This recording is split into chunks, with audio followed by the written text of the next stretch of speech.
নমস্কাৰ, মই কিমি শইকীয়া পুনৰবাৰ আপোনালোকক স্বাগতম জনাইছোঁ মোৰ ইউটিউব চেনেল ভিডিঅ' আৰু ভিডিঅ'। আজি মই এটা ভিডিঅ' লৈ আহিছোঁ আপোনালোকলৈ, যিটো হৈছে একেবাৰে 100% অৰ্গেনিক আৰু 100% বিনামূলীয়া। ইয়াক আমি খেতি কৰিব নালাগে, এনেই পায় ঘৰতে। আৰু আমি একেবাৰে ঘৰুৱা পদ্ধতিৰে ইয়াক বহু দিনলৈ সংৰক্ষণ কৰি ৰাখিব পাৰোঁ। আৰু বিশ্বাস কৰক, ই বহুতেই হেল্ডি হয়। আৰু সোৱাদৰ কথাটো ক'বই নালাগে। ট্ৰাই কৰিব আপুনি এবাৰ, তাৰপিছত ইয়াৰ সোৱাদ ল'ব, তাৰপিছত আপুনি মোক জনাব। তেনেহ'লে আহক ভিডিঅ'টো আছে। এই বিনামূলীয়া আৰু অৰ্গেনিক বস্তুটো হ'ল আমাৰ এই পাউডাৰবিধ যে আপোনালোকে দেখিছে, এইখিনি হৈছে আমাৰ ঘৰতে অতি সহজতে পোৱা থথনি শাকৰ পাউডাৰ। আপুনি ইয়াক ঘৰতে অতি সহজতে তৈয়াৰ কৰিব পাৰে। ইয়াৰ কাৰণে কোনো পইচা নালাগে, খেতি কৰিব নালাগে। সকলোৰে বাৰীত আমাৰ গাঁৱৰ ঘৰে ঘৰে পোৱা যায়। ইয়াক টেমাত ভৰাই এনেকৈ বহুত দিনলৈ সংৰক্ষণ কৰি ৰাখিব পাৰে। আৰু যেতিয়াই মন যায় আপুনি জুতি লৈ থাকিব পাৰে।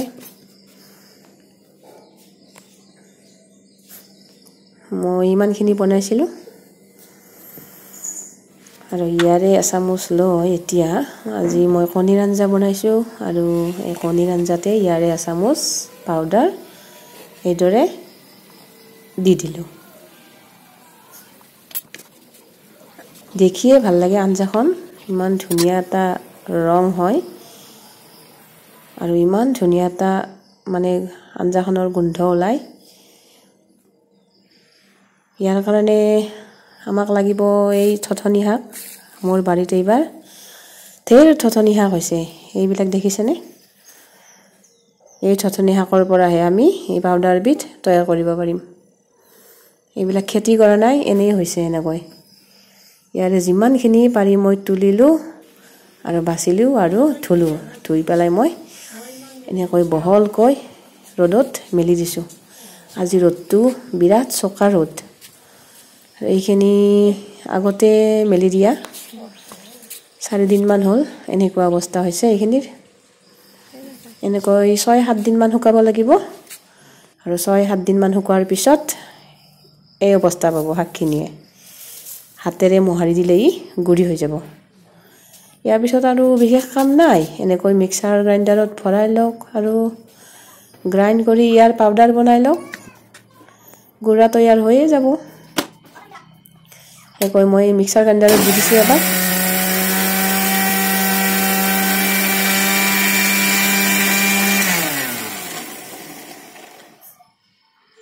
চাওঁ কিমানখিনি গুড়ি হৈছে, আপোনালোকক দেখুৱাম। এয়া দেখিছে? ইয়াক আৰু এবাৰ দিব লাগিব। আৰু এবাৰ দি চাওকচোন কিমানখিনি হয়। আৰু এবাৰ দি দিলোঁ মই। এইবাৰ এয়া চাওক, আৰু এবাৰ দি চাওঁ আৰু কিমান মিহি হ'ব পাৰে। ই যিমানেই মিহি হয় পাউডাৰটো সিমানেই ভাল হয়।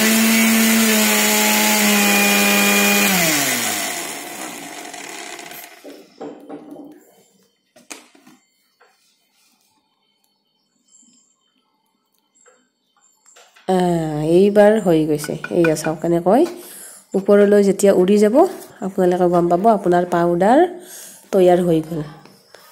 এতিয়া মিক্সাৰ গ্ৰাইণ্ডাৰৰ পৰা এনেকৈ এখন বাতৰি কাকতত এইখিনি উলিয়াই লৈছোঁ। কিয় উলিয়াই লৈছোঁ? ইয়াৰো এটা কাৰণ আছে। মই ডাইৰেক্ট গ্ৰাইণ্ডাৰৰ পৰা টেমাত ভৰোৱা নাই, কাৰণ মিক্সাৰ গ্ৰাইণ্ডাৰত বস্তু গুড়ি কৰিলে অলপ গৰম হৈ যায়। আৰু এই গৰম ভাৱটোৰ কাৰণে হয়তো সেইখিনি অলপ ভেঁকুৰ লাগিব পাৰে, বেয়া হ'ব পাৰে। সেইকাৰণে ইয়াত এনেকৈ অলপ মেলি পেলাই মই ঠাণ্ডা হ'বলৈ দিম পাউডাৰখিনি।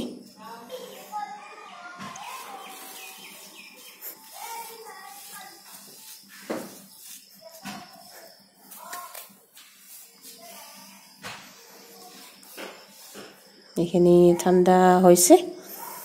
এতিয়া মই এইখিনি টেমাত ভৰাই থ'ম।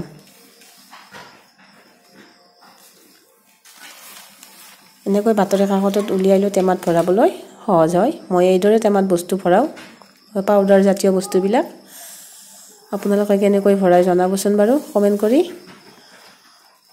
হৈ গ'ল আৰু বাকী থকা শাকৰ এই শুকান শাকখিনিও মই এনেদৰে এবাৰ এবাৰকৈ মিক্সাৰ গ্ৰাইণ্ডাৰত দি পেলাই গুড়ি কৰি ল'ম।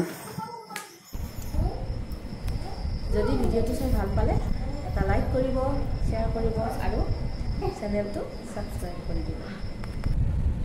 আহিছোঁ পুনৰ লগ পাম আন এটি নতুন ভিডিঅ'ৰ সৈতে।